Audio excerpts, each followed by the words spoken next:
There is a fundamental paradox in our teaching. Typically, we are deeply familiar with the content and have taught it many times before. Yet we are meant to introduce it to learners who are discovering it for the first time.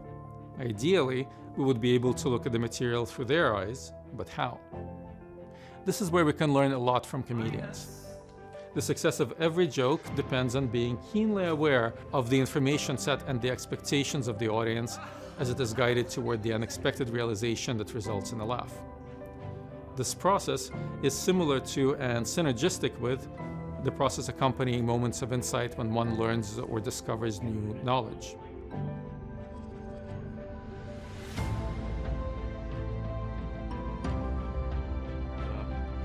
This is the UCLA Anderson School of Business Auditorium, and this is usually where finance lectures takes place. Finance lectures take place, and we do have a finance professor here, but we also have a guy here dressed like a pirate. And this is a Screen Actors Guild actor portraying a financial model, the first time in history, as far as I know. We have a comedian, and we have directors here, and what they're doing together, they're creating something they're creating something one might call an educational comedy or an edcom that basically is trying to draw you into an educational topic through humor, through entertainment, through engagement. This is great, but what will make it the more hilarious is the more you play to hear. Okay. You're all audience. I'm all audience. Okay, gotcha. All audience. Yeah. Gotcha. All right, great. We're gonna have an awesome shoot, everybody. Thank you so much for being here. Just want to give you guys some love. Thank you for being here. Awesome. Let's do this. And we're about to do our first rehearsal of the shoot, guys. First rehearsal. We're doing it now. Yeah, we're gonna start from the top again. But the thing is, the good thing is, just do the with the cards. Basically, take the cards. Okay. And where are you from? The 60s. We got it. We're good. You'll need a little more for this one. We're gonna need Evo the entire day. Yes. Yeah. So he has a lot more to do.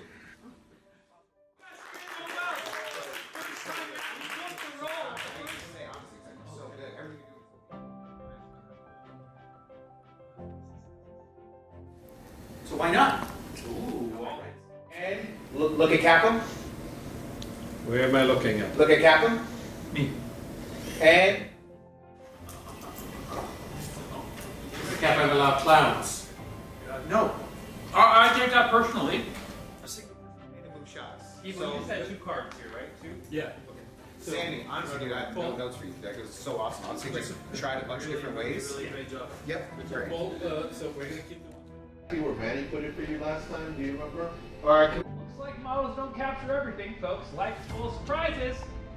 I used to be a skeptic. Boomer out. A model. So who wants Once a day, a model. One more time, and action. Our guest tonight is a legend. In finance textbooks, please welcome Cap'em.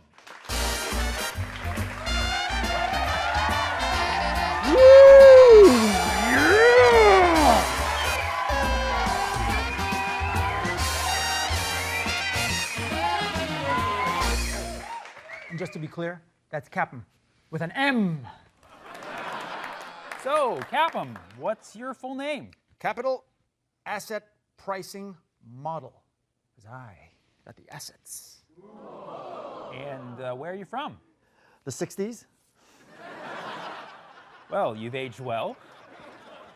So, it says here that the Nobel Prize Committee named you the backbone of modern price theory. Fine. You want to see my backbone?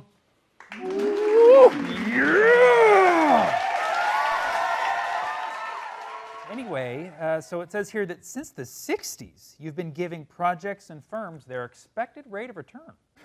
You say that it's like it's so easy. Well, how do you do it? What's your diet like? I have a formula. Care to share? Should I? Yes! All right. Here it is.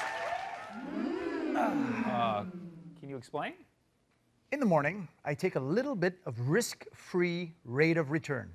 Because, hey, It's risk-free. Whoa, So whoa, why whoa. not? I mean, am I right?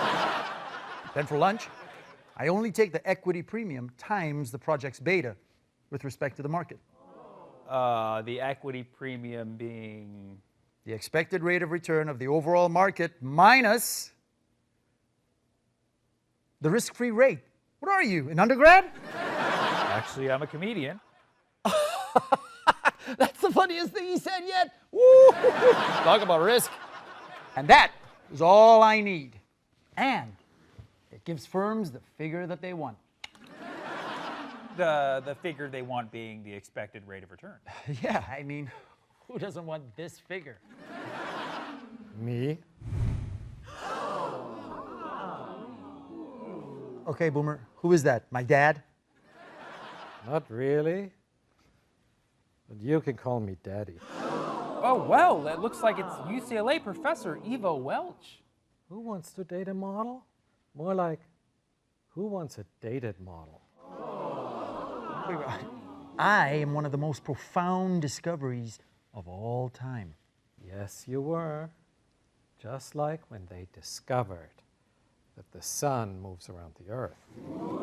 You models are all the same. You look good in print, but don't work in practice. You make the world believe there's such a thing as perfection. Fine. How's this? Not perfection. Let me show you. I am so not hugging you.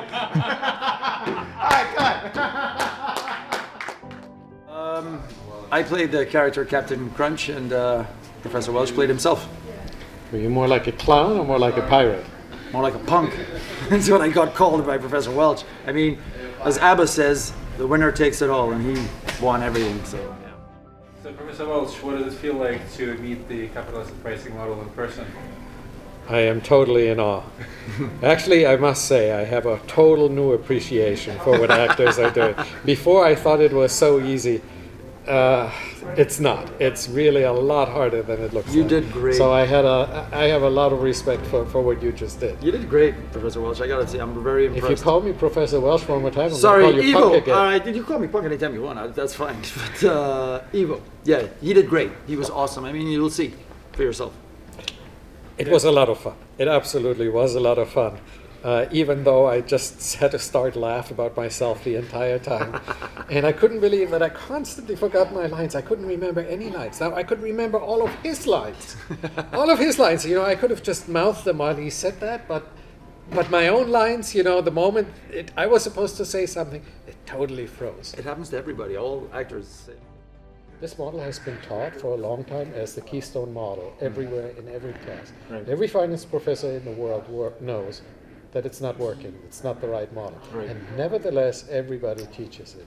Now, where I come in, where my book and where I am a little bit different, is that I'm trying to tell my students that it really doesn't work. For all the other books, they're trying to give the students a bedtime story, sort of the thing that makes you feel good. The world is in order, everything is like you want it to be, and the model holds and everything. And my book is very different. It actually says, guys, so, you know, we all know that it doesn't work. Yes. We're still teaching it, still and on teaching some it. level it's terrible. And I ask my colleagues, why are you doing this? And that's because, well, we know that model, we know how to teach it, and I don't want to leave my students with a lousy feeling in their bellies that I have just taught them something that doesn't work at all. Even though everybody tells me it's not going to be that bad, but as you know, I've never done this, and I'll have to see what comes out. So it'll be very If you don't interesting. like it, we're not putting it out. I'm not concerned about how I look like for my own vanity. That's not it. That's not it at all. In fact, I'm fine if I look like a total idiot too. But I wanted to do a good job, and You did a great job. Sure whether you did a great job. You did a great job. I- Listen, and you know what? A lot of the editing will fix any issues that you might think that the editing will take care of that, so you have nothing to worry about. That's good. So I'll survive. Yeah. I live for another day. The day being tomorrow, Yes. where I have to do the next show, and let's see if I still freeze up as badly as today. You'll be fine. Again, editing. Teaching is a whole lot easier than acting with somebody where you have lines that you have to say. When you teach, you can have full focus on whatever you actually want to communicate, and you just listen to whatever the students say, and you can respond to them, but you use your mental calculator, you use your knowledge. Here, it's the knowledge plus the memory. I find the memory incredibly hard. The knowledge is easy, the memory is hard. It's just not what I have been doing for the last 40 years. And in a classroom, I can always just look at my notes briefly, and I know where I am. And that's very easy for me. This is very hard for me. Educators collaborate with comedians, right? They're going to make you funnier. They're going to make your students like you more. They're going to make your stuff more relatable. It's the next wave of education. It's the next wave of education. It's also the next wave of comedy. Comedy's getting smarter. Education's getting funnier. So I'll meet you in the middle. Edcoms.